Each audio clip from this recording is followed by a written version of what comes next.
Welcome to HealthTech Hustle. We exist to share stories of the brave entrepreneurs helping to solve the most important problems in digital health today. We interview top leaders in health tech and bring them onto our show each week to listen and learn from their story. With your host, Rodney Hu, founder of 209 Digital.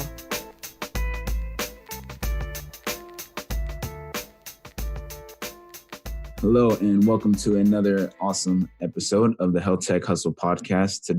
Today, I'm joined by another very special and smart guest, Mr. Bob Niichel. He's the founder and CEO of SmartTab, and they are a digital medicine company that is focused on pioneering targeted drug delivery, revolutionizes treatment monitoring, and is looking to improve overall patient outcome. A little bit about Bob. He is the CEO and founder, like I said, and he has over 15 years of leadership and management in pharmaceutical research and development, and has 7 years experience in due diligence and marketing for emerging growth companies within high-tech and biotech spaces. And so with that being said, I'm excited to have him on to kind of share his journey and what they're doing over at SmartTab. So with that being said, Bob, welcome to the podcast. Yeah, thank you, Ronnie. Glad to be here today. No problem. So yeah, let's just jump right into it. Why don't you give the listeners a brief background of who you are and how you got into health tech? Yeah, excellent. Thank you. So my background is in the pharmaceutical space and several years working on delivery systems for prescription drugs, medicine, time-release delivery systems, et cetera. Within the last 5 years, as we look around, we see all this digital wireless technology moving forward. So the idea for the SmartTab company was born out of merging all of these leading edge technologies to develop drug delivery systems that would enhance significantly patient outcomes. So basically we have an ingestible capsule that is controlled, communicated wirelessly. You ingest the capsule, it travels through the GI system to a targeted area, and then it releases the active ingredient. We have really built the company out as a platform technology. So you have a basic platform in the capsule, the electronics, the communication system, the actuation system. First one is a target tab, which has a lot of benefits in the direction of colon diseases, things like Crohn's disease, to where we can have it travel to a specific site and release the active ingredients in a particular area. The second one that we're currently working on very diligently right now, we have a large strategic partner we're looking to do preclinical animal studies this fall with. And it is basically an inject tab to where the patient swallows the capsule, it moves to an area in the stomach, and then it makes an injection. Where this is highly beneficial are things that patients have to self-inject themselves, things like Humira, Enbrel, insulin, to where the goal here is to use our platform technology and to move those injections into a specific site in the GI tract. So huge area. Many patients have to self-inject every day across the United States, worldwide. And then the third platform technology is a multi-tab, and that has really applications for things to where you have to take multiple days of a dose. So number one would be antibiotics. A lot of patients will take an antibiotic system for 7 days, take it for 3 days, they feel better, and they stop. So that leads to poor compliance, poor adherence, and then they have to go back and perhaps start another regimen. So in summary, that's what we're working on. The state of the company today, we're in the middle of preclinical animal studies with a couple of these platform technologies. Then we'll move to clinical studies in humans, and then move to FDA approval, or in the case of a medical device, as this one would be, 510K regulatory pathway, it would be an FDA clearance. Nice. So you guys have multiple platforms, multiple technologies that you guys are working on. That's all good and dandy. But what I want to ask you as a CEO, the founder, and the business owner, how did you get the idea to actually want to start your own company and going about that? Yeah, a lot of it focused on bringing innovative items to the market. And so as I was building my career in the pharmaceutical space, having worked in the emerging growth company sector early on right out of college, I had a nice combination of business skills, pharmaceutical skills, science skills. So once I reached a certain point, the idea to start a company was to really be able to bring innovative technologies to the market. Most times large corporations are not super innovative. They look to smaller startup, emerging growth companies for the technologies once they get to a point, and they will merge them into the larger corporations. And I saw that in my career. They have significant pathways, quarterly reports, P&L, et cetera.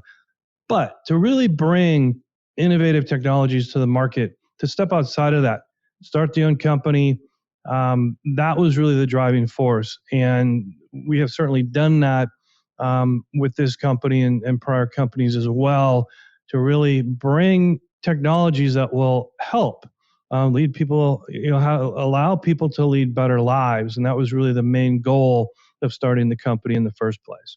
Nice. So you pretty much just took this experience that you had in the healthcare space and how you were able to identify a problem and just using your expertise and your experience to help solve that problem, and which is how you came up with the SmartTab company.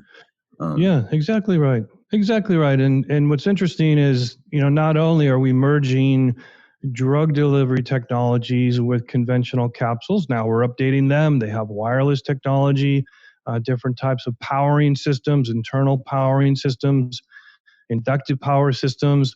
You also have the FDA pathway. So what's interesting about new drugs or medical devices, not only as a CEO, you have to follow the prototypes, the building, but you also have this dual path to make sure everything's documented properly, filed with the FDA. So when you go to file with the FDA, everything is in order. And certainly my experience in the pharmaceutical space lend itself to the experience to move in that path forward. So, very interesting. Startups in the pharmaceutical space, medical device space are more complex than some other industries. But at the end of the day, it gives us the opportunity to work on some really, really cutting edge technologies that will help patients lead better lives. Awesome.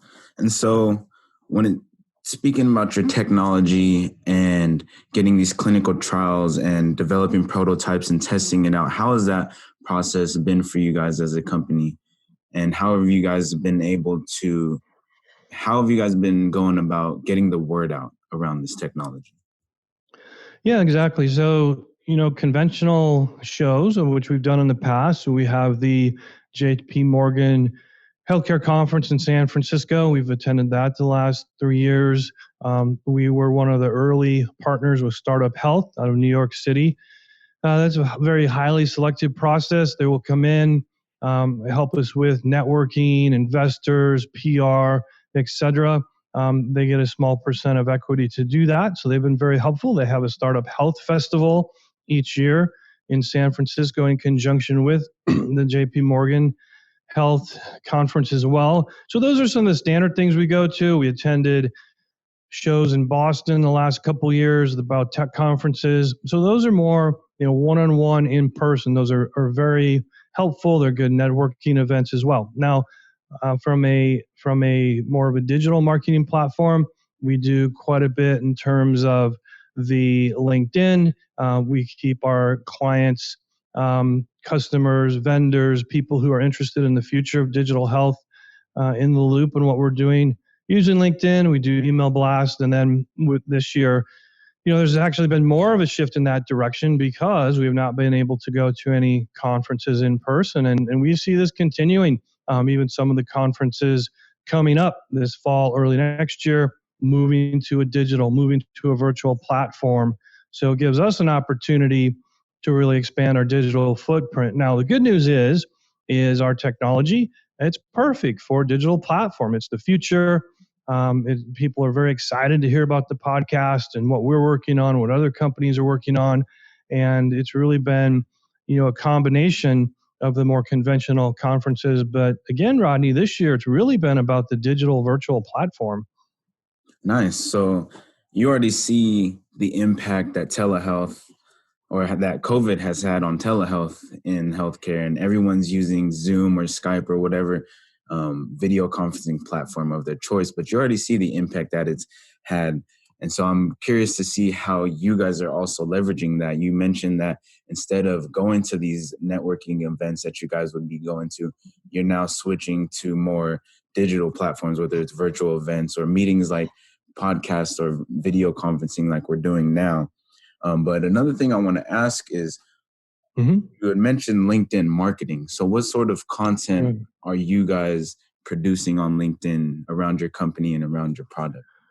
Yeah, good question. So we do short news announcements. Many times we'll put in a short video to capture the attention, almost like a trailer to a movie, and then that will capture people's attention to drive them to our webpage.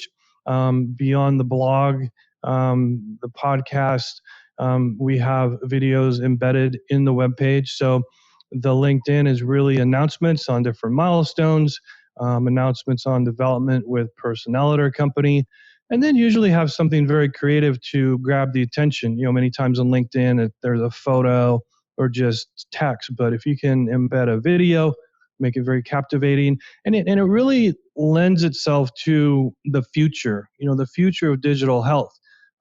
Things like you just mentioned, telemedicine. Obviously, COVID-19, very devastating, but if there's any silver lining, it has accelerated many of these platforms that are now being used. Things like telemedicine, the way that pharmacies are delivering drugs, prescription medicine. So it has sped that up, and we've certainly seen that. So as you move through LinkedIn, we want to tie into how we can be part of the future of drug delivery and digital medicine. Nice. So really just having content that just drives that brand awareness and gets your guys' name out there, your brand, the content out in front of other people to sort of facilitate the conversation about your brand and about the technologies that you guys are developing. Yeah, that's exactly right. Nice. And so I know you're a smart guy. You have a lot of years of expertise, but we both know that running a company, running a business is no easy task, especially going at it alone. So I kind of want to ask you about the team that you put in place over at SmartTab and how that has helped just drive more growth for your company. Yeah, exactly. Good question. And that's one of the main pieces of building a company.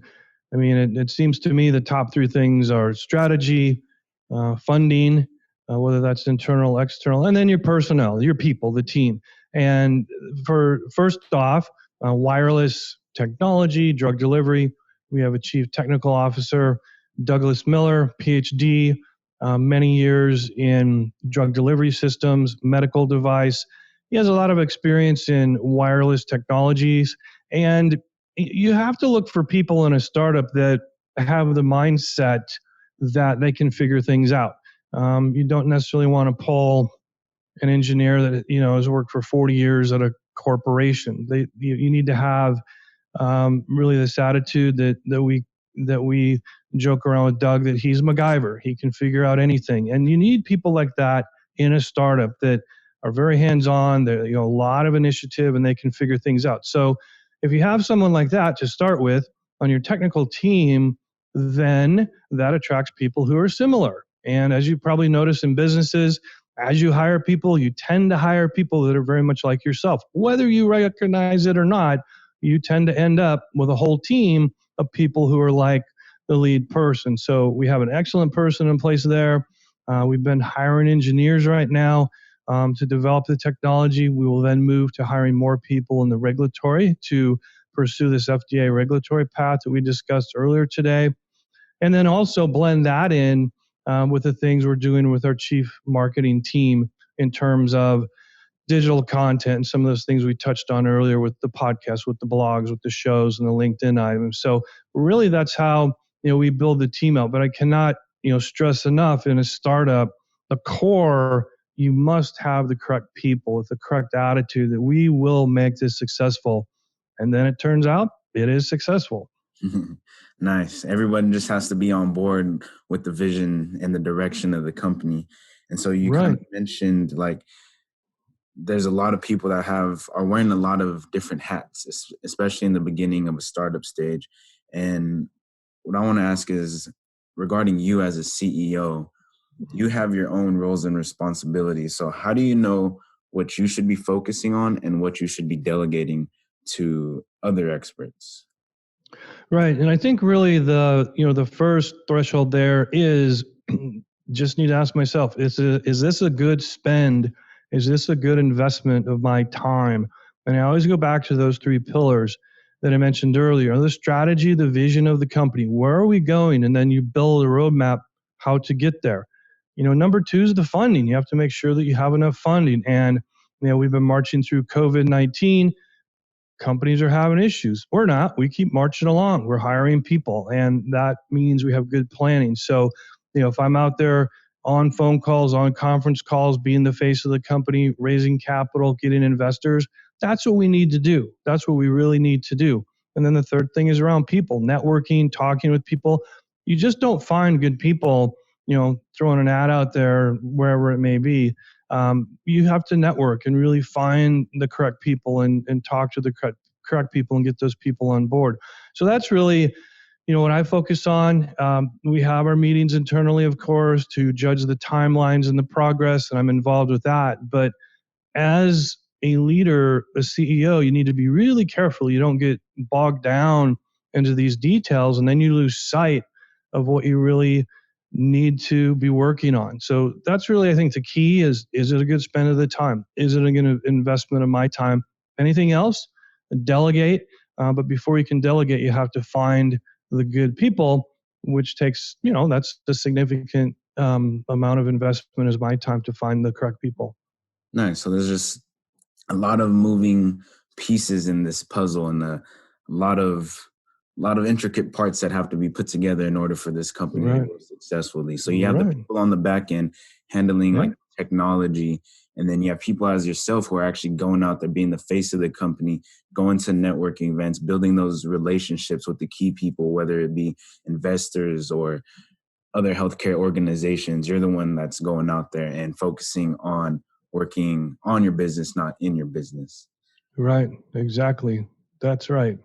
Awesome. And then another thing I really like is that I've interviewed other health tech and digital health companies in the past, and mainly they focus on outbound, just like having those relationships, getting into accelerators or finding investor money. But one thing that stuck out to me is that you guys are actually going about creating content and posting content around what you guys are doing. So can you kind of explain why you guys decided to kind of double down on content and why that's important as well? Yeah, exactly. Good question. So really, this is about improving patient outcomes, helping people lead better lives. And when the way that we do that is get people exposure on what we're working on, whether it's individuals or whether it's other companies. One of our first guests on the podcast, Natalie, with Crohn's disease, we're working on developing a delivery system, SmartTab for Crohn's disease. I mean, it takes a village, as they say, to really bring these products to market. So not only now do we have patients that are telling us what they would like to see in drug delivery systems. So one of the things that's key with any of these products that I've learned over the years is it must be patient-centered or consumer-centered. So we don't want to be building something and then not have it fit into a much improved patient outcome. So by having content, having the podcast, we're learning a lot by talking with people and having the podcast, so how we can better our delivery system. So if we deliver patient-centered medications, patient-centered drug delivery systems based upon what the patients are looking for, then that works out well for everyone. One good way to do that is to have content, talk with people, and it's been very impressive, the different people that we've had on the podcast, how it fits in.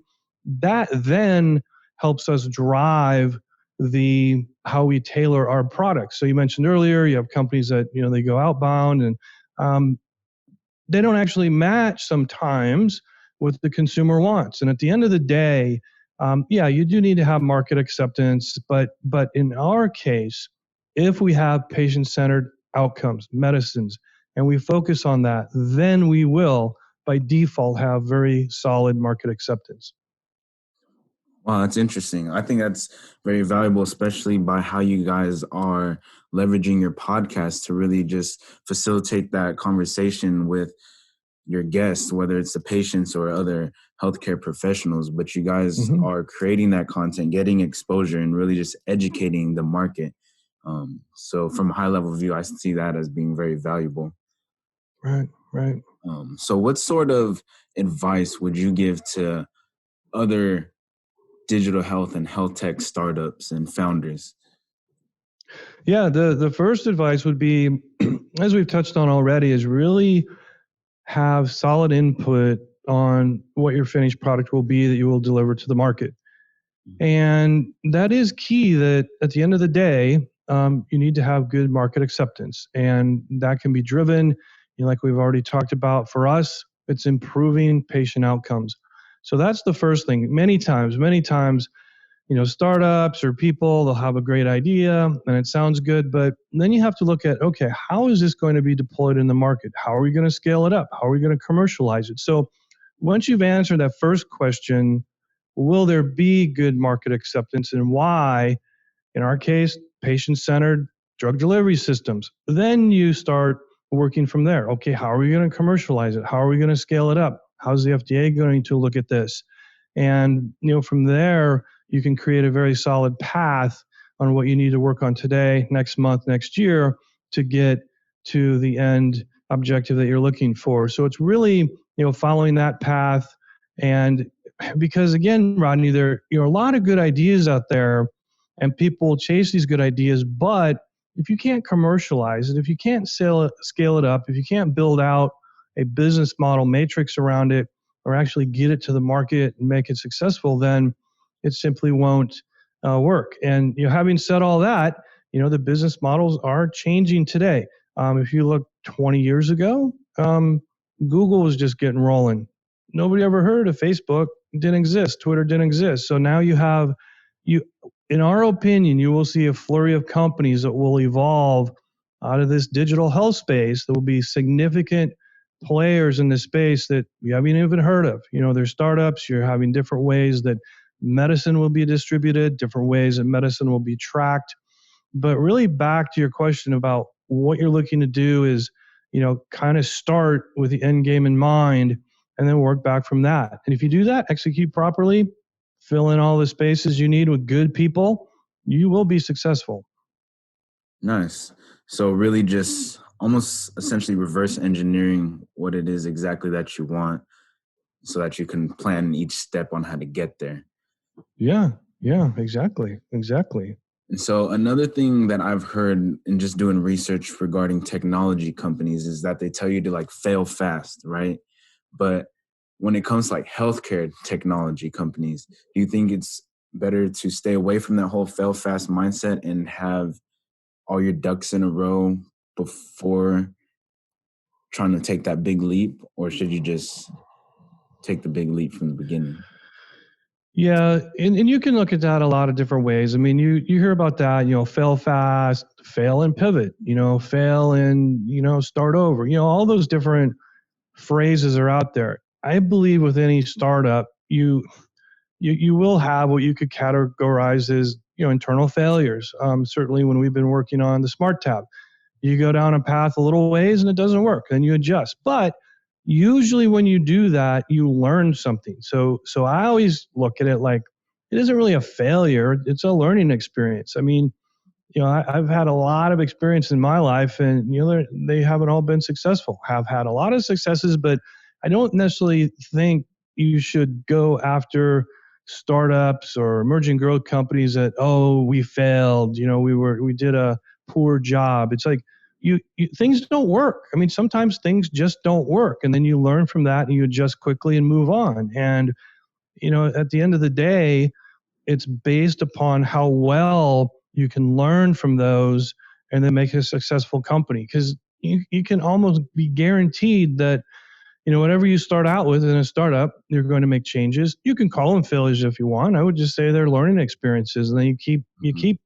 moving forward. But the faster you can move and adjust, then the better. It's just like, if you're in the sports arena, that's why you practice. You practice on things and they don't always work, but when it comes game time, you have it all figured out and you will be successful. And that's the way I look at our process in the startup space. Nice. Just repetition. So man, that's some awesome, valuable advice. And I know as a business owner, a CEO, and you're just trying to grow your company, you have a lot of successes, but we all know it's not always like that.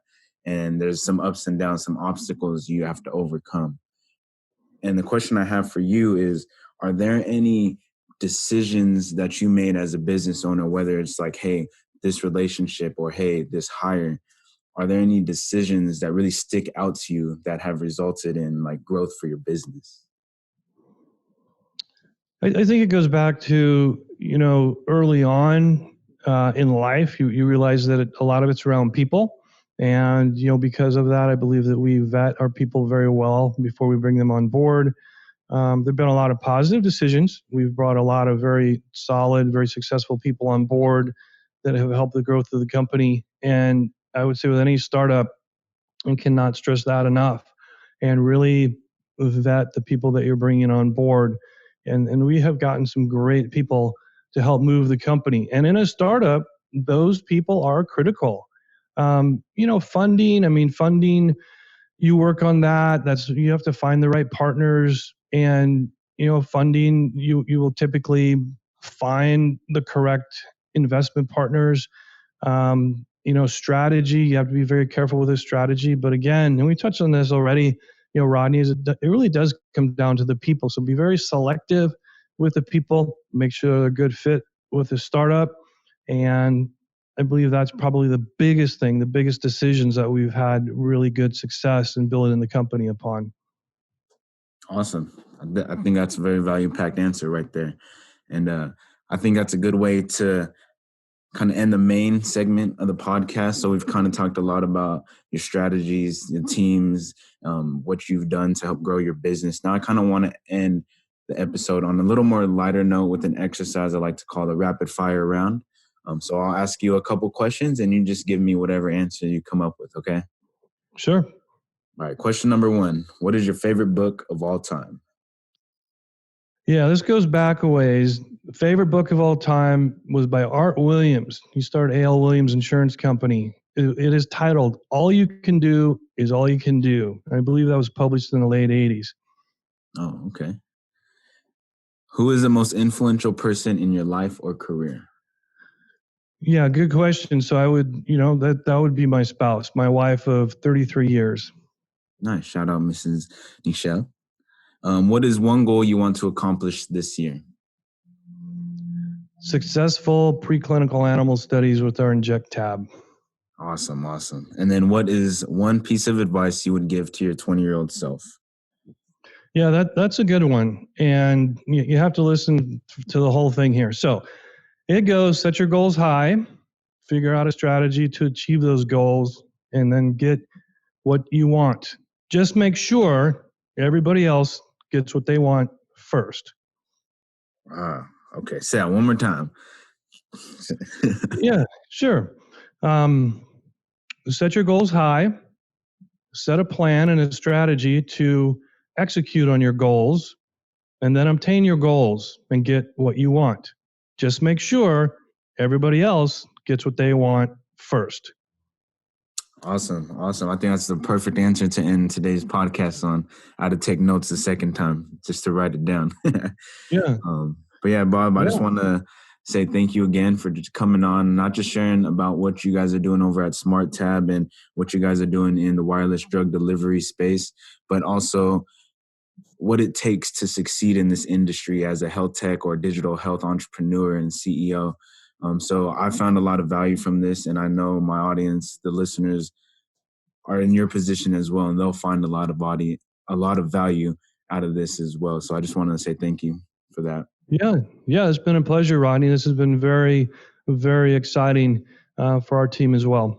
Awesome. And so last but not least, where could people connect with you and learn more about your company?